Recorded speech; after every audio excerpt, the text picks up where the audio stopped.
Samahan nyo kung hanapin yung cardigan ni Daniel Padilla. Sobrang tagal ko na tong hinahanap kasi ang tagal niya na rin ginagamit. Kaya pumunta tayo sa may MCU para mag-ukay-ukay. Aba, hindi ko nga inaasahan. Sobrang sale pala dito.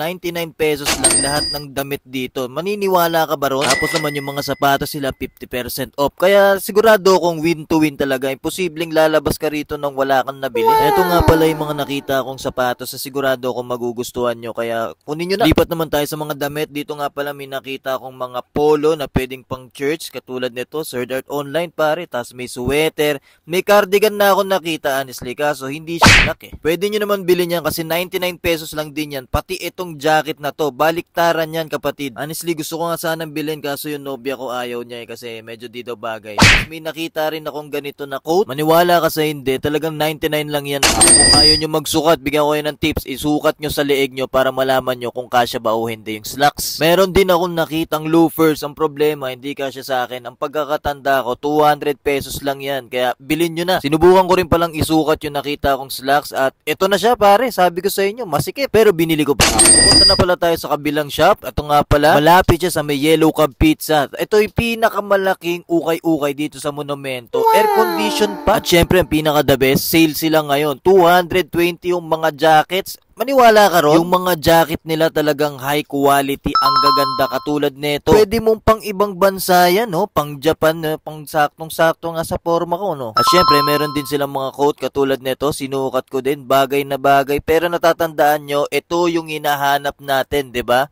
At ito siya, nakita ko siya dito. Tingnan niyo yung mukha ko. Gulat na gulat yan, pare. Hindi ako makapaniwala na makukuha ko pala siya kagad yung hinahanap ko na cardigan. Ilang beses na rin kasi ginamit ni Daniel, kaya binili ko na kagad. May mga iba ding jacket na feeling ko sobrang taas ng value nito. Ewan ko, ang ganda lang talaga ng design, 'di ba? Corduroy tas gantong jacket. Ang problema lang sa kanya, kulay blue kasi, kaya medyo nahirapan akong pormahan, kaya di ko pa rin siya kinuha. Pero kung gusto nyo, 220 pesos lang yan, bilhin nyo na. Lipat naman tayo sa mga sapatos. Sobrang gaganda ng sapatos dito katulad nito, Vans. Kaso medyo mahal yung presyo. Meron din silang mga pang basketball player o sapatos. Black shoes kung naghahanap ka, kung ikaw ay office boy, office girl, meron din pala sila ditong binebentang sapatos. Ang kagandahan kasi sa ukay-ukay, magaganda yung quality, tapos sigurado kung pang matagalan. Ito 220 din yung mga coat nila. Ito naman yung sa tingin kong maganda at magugustuhan nyo, yung coat, yung jacket, at meron din silang hoodie jacket dito. Pero ito yung pinaka gusto ko. Ito, apakaganda. Tignan nyo, minontage ko.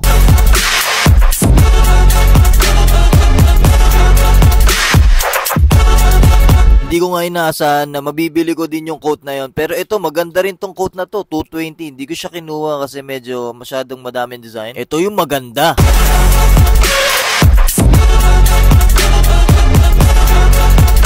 Tipin nyo, nahanap ko lang is cardigan pero tatlo yung nabili ko. Maraming salamat. That's it guys. Bili na.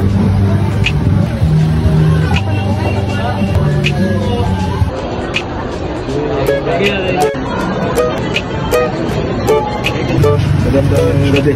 Gusto na sa loob? Tara sa loob na lang. Minamahal kita pagka sa'yo na ang lahat, pati ang puso. Kilala daw ako ni sir. Ano pinapanood mo? Ay! Ako'y pinapanood niya. Shoutout sa'yo, boss. Sa'yo na ang lahat, pati ang puso.